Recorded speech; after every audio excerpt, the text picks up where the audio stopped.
Afghanistan's lifeline is being cut, but not by bombs. The real enemy? Your smartphone. In June 2024, the Taliban issued a decree, initially targeting government workers, that has since cascaded into a silent war against the very technology keeping millions alive. This isn't about state security, it's about control, and the consequences are devastating. What happens when a government bans the devices its people rely on for health, money, and even emergency aid? This isn't just a policy shift, this changes everything for a nation already on the brink.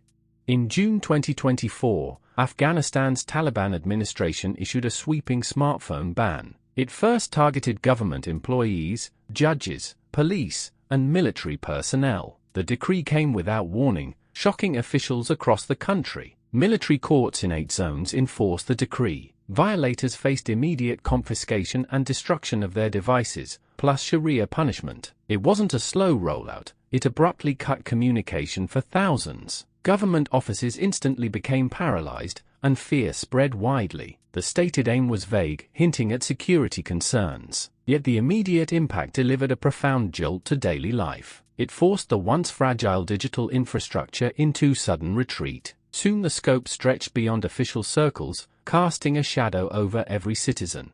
What began as a targeted ban for civil servants, it quickly turned into an ad hoc, unpredictable crackdown on all Afghans. Reports from inside Afghanistan indicated the ban lacked a clear nationwide announcement for civilians. Authorities arbitrarily applied it in various cities and provinces. Online videos showed Taliban officials smashing devices, often publicly. This instilled terror and confusion among ordinary citizens. The expansion reached medical workers, school teachers, students, and women. It signaled a far more insidious agenda than simple government oversight. It hinted at a systematic dismantling of digital connectivity. This created an atmosphere where a simple smartphone could mean punishment, but the regime's true motive runs far deeper.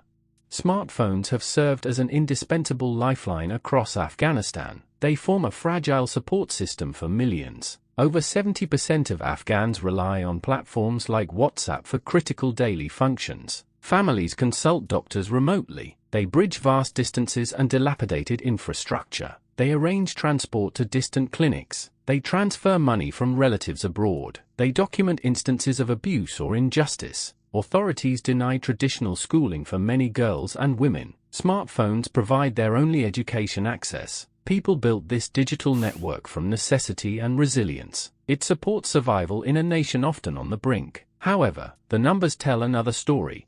Consider Fazona, a 40-year-old midwife. She serves 10 remote villages in Mokor district, Ghazni province. Until June 2024, worried mothers routinely sent her smartphone photos of newborns. The photos showed rashes, swelling, or skin infections. These images let Fazona quickly assess urgency and prioritize who needed immediate, in-person care. But since the ban's enforcement, Fazona stopped using her smartphone out of fear. She now relies on a costly, less reliable landline. "I cannot be everywhere at once," she stated. She highlighted how a simple photo once provided crucial, life-saving information. The lack of that visual aid delays diagnosis, and critical care for vulnerable newborns hangs in the balance. And that decision would prove far more dangerous than anyone realized. Fazona's predicament is not isolated. It shows a health system teetering on the brink. Across Afghanistan, health workers depend on smartphones to receive patient information. They also use them to coordinate emergency responses and manage limited resources. International aid organizations are crucial for delivering medical supplies and humanitarian assistance. They rely heavily on WhatsApp for secure and efficient communication. They need this to communicate with local teams in remote areas. Without this digital infrastructure, the already strained healthcare system faces catastrophic delays and inefficiencies. This directly jeopardizes the lives of millions, particularly women and children. The ban goes beyond mere inconvenience. It directly assaults the nation's capacity to heal itself. But that's not the real reason. The economic impact of the smartphone ban extends far beyond personal inconvenience. The country has formal banking that is often inaccessible or mistrusted. Mobile money transfers facilitated by platforms like WhatsApp provide vital service for families. Families need to receive remittances from relatives working abroad. These funds often serve as the sole source of income for survival. Small businesses, micro-entrepreneurs, and informal traders have also integrated smartphones into their operations. They use them for communication, marketing, and payment processing. Disrupting this digital economy means severing crucial financial lifelines. This pushes more families into destitution. It further destabilizes Afghanistan's already fragile economic landscape. The ripple effect promises widespread poverty. Then investigators found something nobody expected. The Taliban stated rationales for the smartphone ban cite security concerns. They also cite prevention of immoral content and the desire to uphold Islamic principles. Yet the reality shows a stark contrast. The regime claims to protect its citizens from external influences or internal threats, but the ban overwhelmingly targets technologies used for essential services, not illicit activities. This narrative serves as a thinly veiled justification for a deeper agenda. That deeper agenda means absolute information control. By limiting access to independent news, communication, and documentation, the Taliban can more effectively. It suppresses dissent and controls narratives. It prevents the outside world from witnessing the true conditions within Afghanistan. What happened next shocked even the insiders.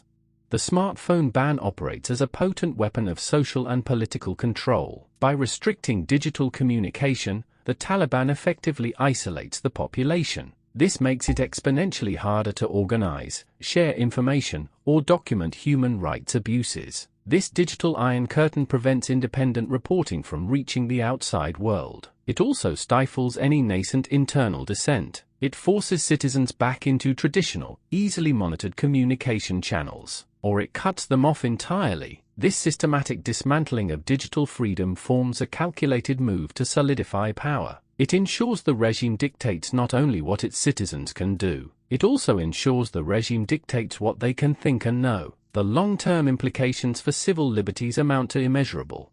Many factors have severely compromised the operational capabilities of international aid organizations. Already navigating immense challenges in Afghanistan, these groups depend on robust, flexible communication networks. They use these networks to coordinate emergency assistance and track supplies.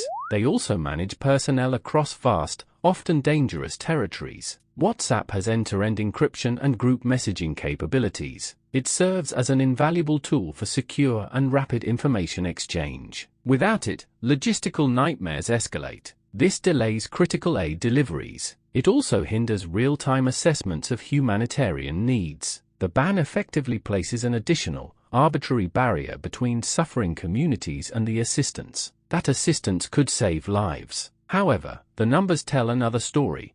Beyond health and economics, the smartphone ban delivers another devastating blow to education. Authorities have severely curtailed access to physical schooling for countless Afghan girls and women. Taliban decrees have caused this. Smartphones offered a critical, often sole, avenue for learning. Online courses, educational apps, and remote tutoring provided a glimmer of hope. That hope looked toward a future beyond illiteracy and enforced domesticity. Severing this digital connection systematically strips away these last remaining educational opportunities. This condemns an entire generation to a more uncertain and restricted future. The long-term societal cost of this intellectual isolation amounts to immeasurable. It perpetuates cycles of poverty and subjugation.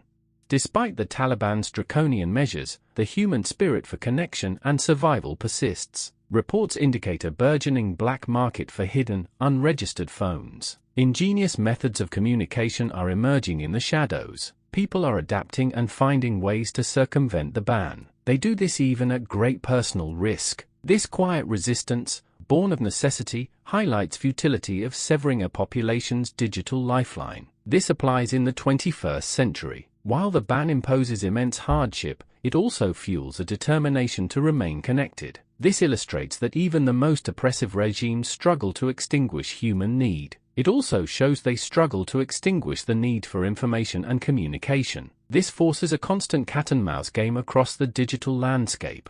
Remember that lifeline we spoke of at the start? The one being cut, not by bombs? Now you understand the true cost of the digital blackout and why it matters. The story of Afghanistan's digital blackout is far from over. If this deep dive into geopolitics, technology, and human survival resonated with you, consider joining our community. Hit that subscribe button, like this video, and share your thoughts in the comments below. What do you think the long-term impact of this ban will be? Your engagement helps us bring more untold stories to light and continue our mission of analytical, premium content. Stay informed, stay curious, and we'll see you in the next one.